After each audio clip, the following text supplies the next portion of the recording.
Alright. So, let's see what's next for our intrepid quotation adventurers.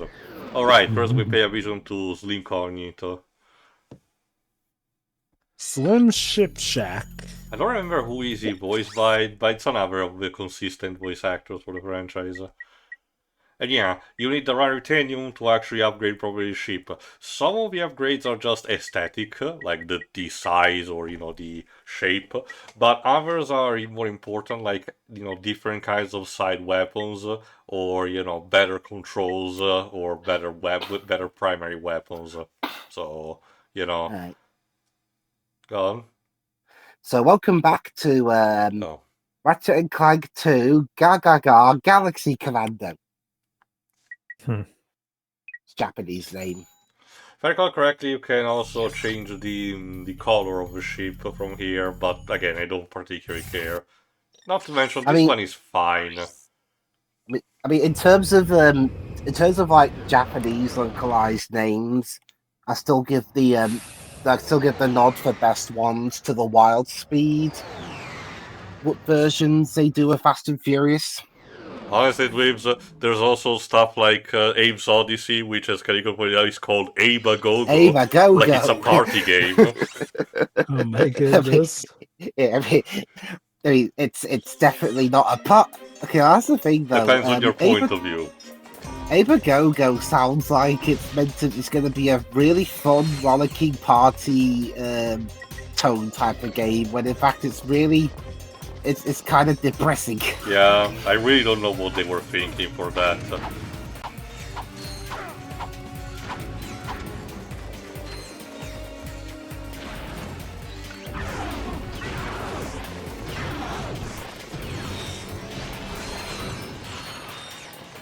Anyway, Siberius is your traditionally frozen planet, and the books here are mostly just the robotic ones that the thief, hired.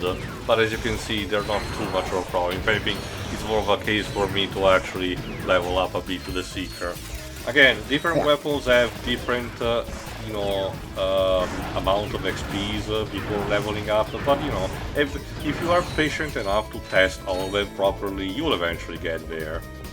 I mean, I will say as a positive though, I do like the actual cover art of the game, and the voices of the Abes are actually kind of legit cute. Japanese ones. I love how Ratchet's potato face gets stretched when you have to perform the spotting maneuver.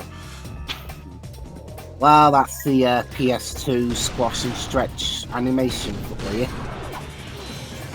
Yeah, I think I got a bit of a small bug because of the recording. Oh yeah, I thought something was up with my. No. Like I said, again, the recording curve, sometimes it happens, unfortunately. Rise of Lyric also tried to replicate this kind of PS2 character animation that we see. Well, I thought you were gonna say it's replicating the glitches. I was like, well, it's I mean, yeah, technically, yes.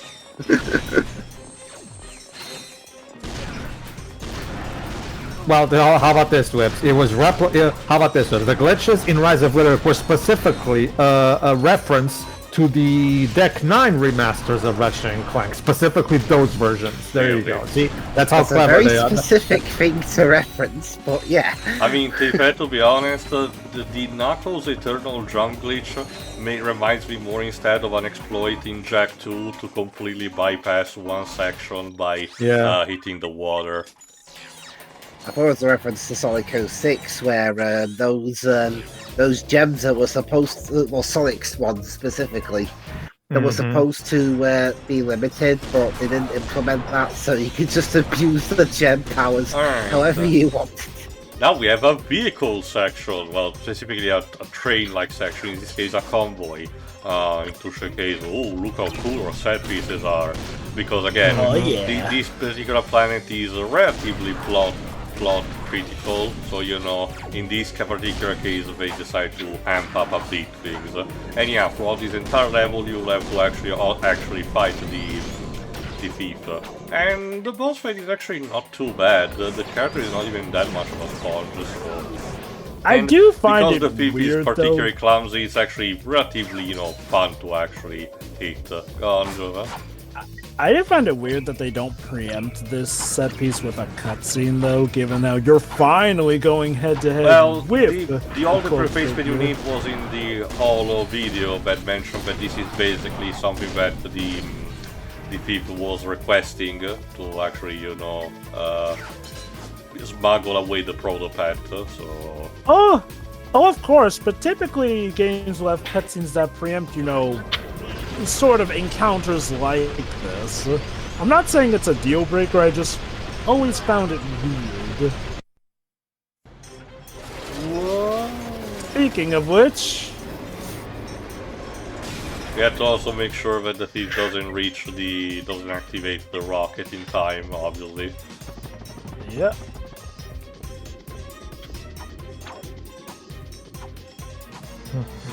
Also, I wonder what those particular, you know, ladders were made for, because, you know, sure, Ratchet can actually latch onto them, but they were particularly big, so, you know, makes you I'm wonder. guessing made for a bigger species? Possible. Like, I get why it is game-wise, because, you know... Well, actually, no, I feel like we did see ladder Alright, cranes, and the probe is stuck on the rocket, Mishima style. You've lost, MegaCorp. Take your imperialistic eco-fascism to another dimension. Say goodbye to your Franken pest. Settle down there, Tim Curry. Too slow. You corporate You're too lying. slow. Come on, step it up. Alright, mercifully the L variable, you know, the damage that you gave during the chase is actually stay consistent even when you die, so... Again, this is an overall perfectly fine boss fight. Like I said, it's a coin toss with the Insomniac boss fight, and thankfully this is more on the soft side. Oh yeah, no, Ratchet 2 I'd say definitely improved the boss. Well, we'll get to the bad overall, ones, again, I say overall, like, again, you have to weigh the good with the bad, but I feel like for the most part I had more fun with bosses in Ratchet 2 overall. Also, if you noticed, I detonating the bombs made sure that the beam got extra damage as a result. So again, this is an overall fun type of fight where you can, you know, experiment a bit with things. Bye! Didn't the Green Goblin teach you anything about using gliders? You had us worried for a moment. Do you suppose Curses. we should stop him? Foiled Not worth again. it. We got what we came for. What a Let's just get that lovely little guy creature. back to Mr. Fizzwidget. It looks like a mutated Furby. That you? We've accomplished our mission, sir. The experiment is safe and in our possession. Why, that's cutaneous! Absolutely munificent! You two are a galuptious team! We were This glad guy looks to like a assist, sir. mixture of We Albert just need Einstein and coordinates to Dr. our next Elephant from rendezvous Astro Boy. Of course. I'm on my way to give a tour of MegaCorp's historical mining site. Here's a little pack talk on the fragility. With a bit of Wily thrown in. Oh, where And yes, I know exactly Wily. meets Tireless Fidget? drum major leading the galaxy on its march of progress. Come tour our desert mining facility and see why our most precious product is our history. When we first arrived, we found a planet completely overrun by rainforest. To better accommodate the local wildlife, we transformed this impassable jungle into Lovely. an easily navigable desert. Ever the technological Well done. pioneer, MegaCorp invented the automated management Oh, I'm team, sure the ethical thereby policies eliminating will be costly just upward fine. mobility.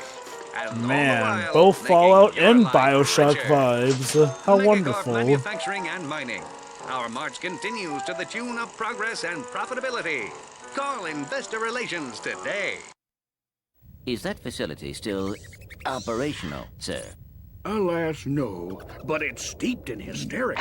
I've offloaded the condiments to your naval computer. We'll see you there. That doesn't sound dangerous at all. Well, we might as well give it a try.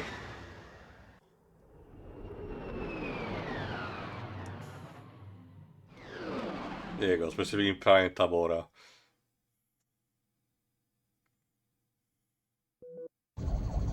Hey, there's Mr. Fizzwidget. There we go. Oh. corner. What happened? Everything's fine. There was just a bit of debris on the landing pad. You know, I wonder how That this was our company ship. manages to Don't work worry with about this it, kind little of fella. person in charge. It's insured. Barely, So, I guess. do you have the delivery? Ridiculous! Come, gentlemen. There is precious little time. Interesting. Hey, wait, what about us? Oh, don't worry. Just Will sit give back us and a relax, treat. boys. How about a little flying music? Oh, God damn it. Yeah, about that.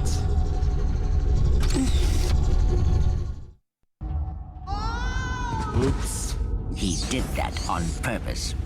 Nah, he's just easily distracted. Yeah, well. Come on, let's see if Yeah, we can let's find a way out. way of out it. first. So there you go. A level because our boss was so inept he accidentally catapulted us out into This a is remote why you hire a desert planet. chauffeur. Yeah. This level also introduces as the one of the purchasable weapons, which I will showcase in the future, one of my favorite weapons of the franchise, the bouncer. You'll be able to see it properly how it works in a little part. But again, these planets start relatively soft for you being in the caves, but unfortunately, as you see from the exterior, this planet is mostly desertified, so we'll have to deal with that too. It's been modified by what people would call progress. Of course. I mean, at least there's some green here. Like I said, it starts soft enough with the cave system, so...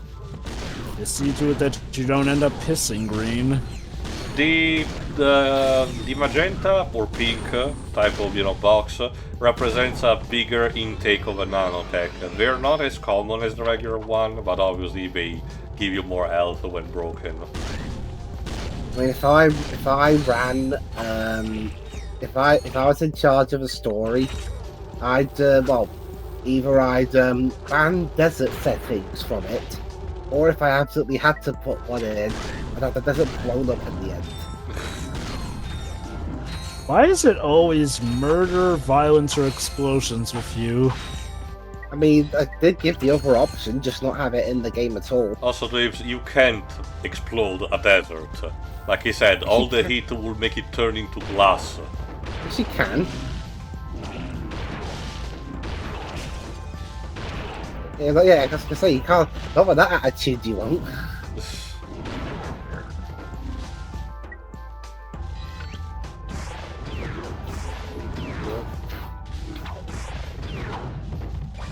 Other than that, all those that say you can't blow up all those that say you can't blow up a desert are let's just quit the talk. Of course. I mean, I guess given enough time, the British Empire would have tried eventually to do something like that. Well, I mean, my key would be to blow up the desert without anyone there. Well, Glibs, I don't know. Remember when we did Rise Son of Rome, and you even were struggling to try to assure us that you guys were not this savage? I couldn't do it. Shit. Oh. Oh, good job, Elsa. Saved by the glide, yes. You know, in universe, it would make it look like Ratchet is like, come on, Clank, let's fly into the lava below. Honestly, it's kind of not too dissimilar from that thing that Caligros was mentioning in Spyro video about when you take a glide chance, but you know you can see from the distance that you're not gonna make it. Oh, this. It says, in case of emergency, break glass with wrench. Hold on. This one says, use rock to break glass to get wrench to break glass to get rock. Ooh, I love logic puzzles. Let's see. If you break the glass... Clank, this is not a point-and-click game. Or a Layton game. Yeah, basically, this game is... Well, it's not super common either. This game introduces the idea of upgradable wrenches. Basically, at specific points in the story, Ratchet will just find a better wrench. Why doesn't he dual wield? I don't understand, but whatever floats his boat, I guess. Whoever came up with that quote was just deliberately made it to fuck with your mind. So sad he has to throw away the classic wrench we have come to know and love from the first game. I mean, it's literally a simple tool. It's literally just like a screwdriver. It belongs in a museum, damn it! Of trash, yes. Also this particular gun, using it a lot can cause a seizure because of the constant flashing. Yeah, every time you actually fire the blitz cannon, it has at least a single frame, white frame, so it can cause a problem. Again, later games, particularly obviously the more recent one, did not really had too much of these problems. The closest I can think of is the fact that, you know, Rift Apart had some of the levels have a neon cyberpunk aesthetic, so they might not be, you know, completely super friendly, but not to the point of causing seizures.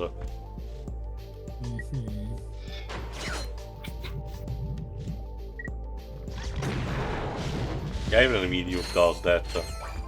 Which, to be fair, well, again, it has a much lower rate of fire. There you go. Now you also have to take a leap of faith with a slow gliding. Which means we're almost stone free. Oh, here's the Hand over the experiment now. I can't do that. You have 3 seconds. 1, 2, 3. And the thief is a woman, a female Lombax to be precise. Okay, I'm just gonna say it. The first time I played this game, I clocked it was going to be a girl because it was a joke a lot of social media was doing at the time. Explaining it to you. If you have any Angela Cross, I think that's her name, but I forgot actually who she's voiced by. I think Jennifer Hale. Half Susie. Oh, Half Susie, okay. Alright, more video. Good thing that wasn't little Susie. Here at the MegaCorp testing facility, we make sure the products you buy are safe for you and your family. These are just a few of the products we've rejected to help keep you safe. The Tiny Tot Slingshot, the Nuclear Mousetrap. Basically, all these ideas made from clips were rightfully rejected because too unsanitary. I'm sure also we'll never see particularly those ninja thank you to the MegaCorp testing facility. Wow. Hey, I mean, I make sure, you know, any designs like that are safe for the people firing them. What's safe about a, you know, rocket that wedges you? For the people firing the rockets. Also, you gotta love how falling over not only makes her mask fall off, but also makes her armor and cape fall off too. Alright, here's the thing. Somehow. Our ship did manage to not survive, but still be present some, you know, junk fashion. And this guy found it. Hello, sir. Hey, that's my ship! Possession is an illusion. Do not all things belong to the cosmos? No. That's definitely mine. This vessel suffers from wounded Cha. Only the power of the crystals can hope to heal it. Crystals, sir? Crystals? Of course. Like those found in the desert? Beyond. Oh. Well, we don't have any better ideas. Let's go grab a few crystals. So yeah, this introduces to another mechanic introduced with this title, farming.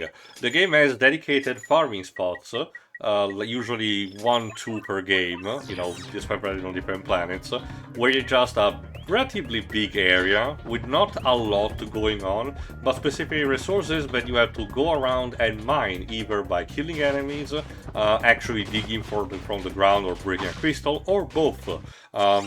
In this case, it's about crystals that you find in this lovely desert, as you can see. And you technically, the game basically tutorializes you by telling you to get only a few of them in order to progress with the plot, just a few of them, which unlocks the objective, and all the others that are available that you eventually acquire are conventionally balls. huge quantities of bolts. So it's strongly recommended that you know, when you have the patience or time to kill, eventually you get back to this, for example to this place, farm the others, and you get stupidly rich with the amounts of bolts, so you can start getting some of the better weapons. Why are you being chased by these things? Bees, my god. Again, I will not really showcase all of the process of farming because, as you can see, there's not much really going for it. And to be fair, the characters do not even have that much of a banter going on, so only the strict necessary, basically. There will be something to talk about for the second major farming spot of this game, but you'll see. Here's also the other gimmick. Some of the crystals are not just there, they are attached to these guys.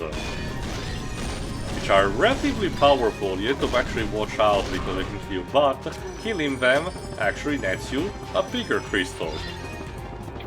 So, you know, it's always worth it. Again, for this initial mission you only need 10, so that's what we're gonna do to appease the guru, quote unquote. So yeah, it's nice to know that there are definitely other Lomaxes in here. Boxes here. The game doesn't really pose much of a question, but it will become important by the time of the future saga. So that's especially with Rift Apart. We'll have to be. Well, Rift Apart is a bit of a different kind of case. I can tell you that already with Tools of Destruction and Cranking Time, because at that point we will have to talk about well, the comic, which is not an adaptation, but much like with stuff like Resistance, you know, tie-in material that is canonical, and it's kind of important. You know, and the problem I am still pondering if to actually read it, because the story is technically relatively important, even if it's not the most, you know, impressive thing. But my god, the art is so ugly. I still don't stand it. Yes. The crystals are spiking the money with a single voice.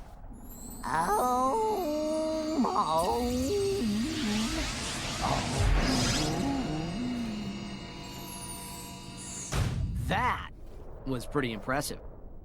Bring me more crystals, and I'll pay you cold hard bolts. Huh? Okay, this guy might be a drug dealer. There you go, each crystal nets you 1,000 bolts, and there, like I said, there are a lot in the desert anyway, so, which this allows me this makes me have 25,000 bolts, which allows me to buy a specific weapon, which I'm about to see, the lava gun. It's one of the new additions, and it's quite something, as you're about to see. That guy just said was he the guy that is he a representation of? This is that guy the representation of whoever made the. Yes. Do you like your lava odd and chunky? I guess. Yeah, I was gonna say that guy earlier is he? Did this guy give the people who made Godzilla vs. Hedorah those drugs that I swear they were on? Anyway, in the desert you can also find a button that calls Incognito, and you can have more type of, you know, shady dealings with him. I can take your puny little weapon, and with a few tweaks, I can turn it into a powerful piece of equipment. Look, you want me to hook you up or what? I can't hang around here all day. Specifically, weapon modification by using the platinum balls. That's also what they're for. Again, they are also particularly useful. They have potentially lock-on, acid, or shock, which allows extra effect or better accuracy. Or maybe both. Okay, so always give it a look at these, because they will definitely help you in your quest. Again, if there's one thing Insomniac always seem to excel at, it is their weapon systems in games. And again, this is clearly where the franchise clearly, you know, started growing a bit with that kind of mentality. Damn, it really doesn't leave much to the imagination. Now the so, Ratchet, have you come to make an announcement? I mean, it works, as you can see. Now sign your name with it. I can just imagine Ted Price and the others like, yeah, it's gonna be fine, don't worry. The crap that, you know, even to this day, if you know what you're doing, the crap you can get past the radar. Also, nice touch that using that on the ice causes steam to rise. Now in this place you're going to wait for the weapons to rise and then freeze the water, so they do not go back down. This particular side path, if I recall correctly, it's either for another platinum bolt or another extra gadget. As you can see, also the lava gun has quite also the range, so it's also useful for, you know, far crowd control. It chugs quite a bit of, you know, ammo, but again, as you can see, it's relatively worth it.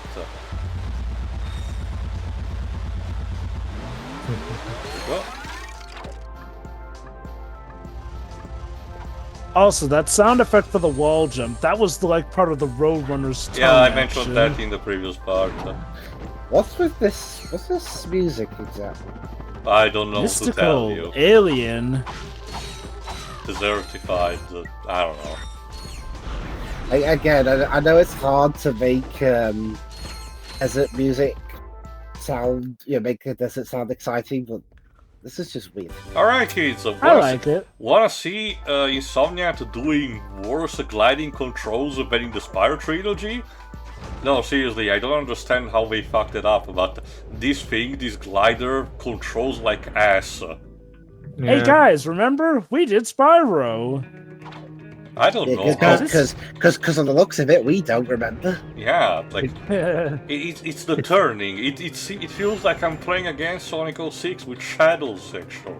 Yeah, I was about to say that too. No. It feels. Okay, that is one thing No. Also, another thing, if you're dilly-dally too much with the up and down mechanics, the glide will actually lose altitude and you will immediately get KO'd. Oh shit. Okay, my best guess is they were trying to go realistic with the gliding controls, because otherwise I don't understand how they could have messed it up as much as they did. For a platinum bolt. Yeah. We take the Mickey a bit out of that screen, Jova, but out of all the but I think Jason did a better job voicing Shadow in that game than Sonic. Alright, tune in for the next part where we actually go to that MegaCorp testing facility that the other Lombax mentioned. So see you for that. See ya. Yeah.